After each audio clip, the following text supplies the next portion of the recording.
नमस्कार, मैं नवीन कुमार। आइए डालते हैं एक नज़र आज की खबरों पर। पंचायतों के टेंडर में मुखिया का अब पावर हुआ खत्म। पंचायतों में अब 15 लाख रुपए से कम की योजनाओं का भी टेंडर होगा। पंचायतों में राशि की बंदरबांट रोकने के लिए सरकार ने पंचायत निर्माण कार्य नियमावली स्वीकृत की है। मुख्यमंत्री नीतीश कुमार की अध्यक्षता में हुई राज्य मंत्रिमंडल की बैठक में इस प्रस्ताव को स्वीकृति दी गई। बैठक में कुल 27 प्रस्ताव स्वीकृत किए गए। बैठक के बाद कैबिनेट के अपर मुख्य सचिव एस सिद्धार्थ ने बताया कि नियमावली में यह प्रावधान किए गए हैं कि अब मुखिया और पंचायत सचिवों की मनमानी नहीं चलेगी। छोटे कार्यों के भी ठेकेदारों का पैनल बनेगा, बिड होगी और बिड में चयनित व्यक्ति को कार्य दिया जाएगा। राजद सुप्रीमो लालू यादव को लगा बड़ा झटका। राजद नेता अपने सैकड़ों समर्थकों के साथ बीजेपी में हुए शामिल। बिहार में विधानसभा चुनाव से पहले आरजेडी सुप्रीमो लालू यादव को बड़ा झटका लगा है। राजद नेता गौतम यादव ने अपने समर्थकों के साथ भाजपा की सदस्यता ग्रहण कर ली। भाजपा ओबीसी मोर्चा के प्रदेश अध्यक्ष बलराम मंडल ने गौतम को पार्टी की सदस्यता दिलाई।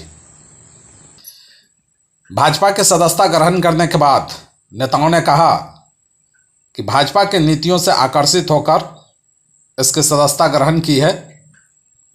हम लोग बहुत गर्व महसूस कर रहे हैं कि भाजपा के सदस्य हैं, किसी पद के लालच में नहीं बल्कि लोगों की सेवा करने के लिए यहाँ आए हैं। योगी आदित्यनाथ के फैसले पर बिहार में सियासी हलचल तेज। सावन में होगा सियासी खेला। उत्तर प्रदेश के मुख्यमंत्री योगी आदित्यनाथ के एक फैसले ने एनडीए के दो महत्वपूर्ण घटक दलों को नाराज कर दिया है। कांवड़ यात्रा के रास्ते पर दुकानदारों को अपनी पहचान सार्वजनिक करने की अनिवार्यता का विरोध शुरू हो गया है।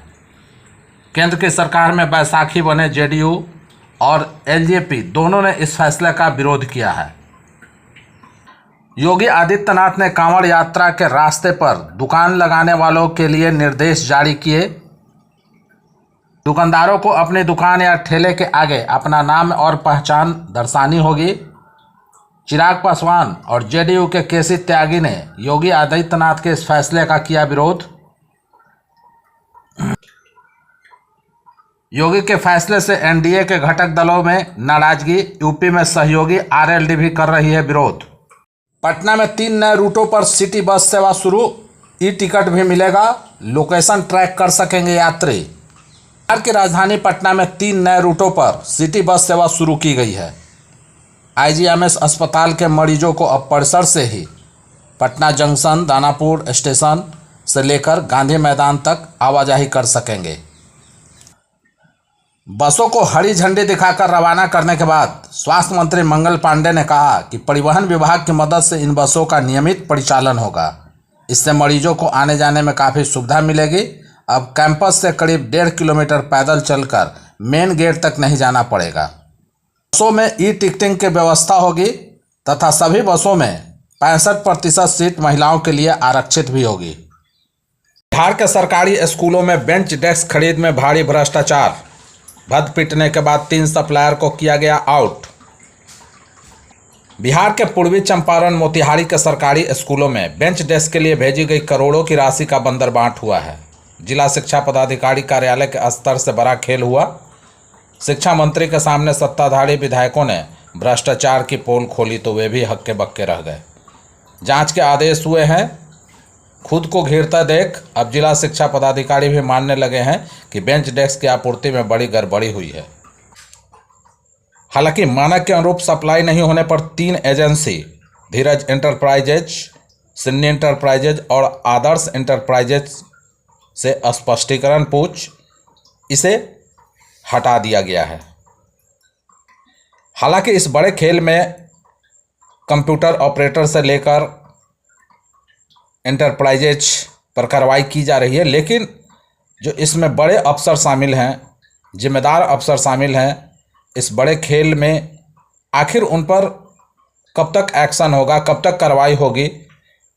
क्योंकि सभी लोगों की निगाह यही टिकी है कि किसी भी हाल में कंप्यूटर ऑपरेटर हो या बेंच डेस्क की सप्लाई करने वाला सप्लायर इतनी बड़ी हिमाकत नहीं कर सकता है। तो आखिर जिम्मेदार अफसर पर अब तक कार्रवाई क्यों नहीं? राज्य में बढ़ते आपराधिक घटना भ्रष्टाचार के विरोध में इंडिया गठबंधन ने निकाला प्रतिरोध मार्च।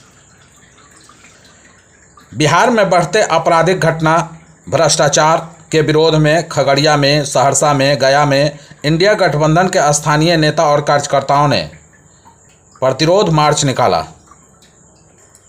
प्रतिरोध मार्च में भारी संख्या में Congress, RJD, VIP, CPI, CPM, माले व एपवा पार्टी के नेता व कार्यकर्ता शामिल होकर हत्या, लूट, अपहरण, बेरोजगारी व महंगाई के खिलाफ प्रदर्शन करते रहे। नेताओं का कहना है कि मुख्यमंत्री अपनी आंख कान बंद कर सुशासन की सरकार चला रहे हैं। मुख्यमंत्री जनता को केवल दिखावा कर रहे हैं कि कानून व्यवस्था हमारे यहाँ बेहतर है, लेकिन आए दिन हत्या की घटनाएं घट रही है। बावजूद मुख्यमंत्री चुप हैं। प्रशासन अपनी मनमानी कर रही है।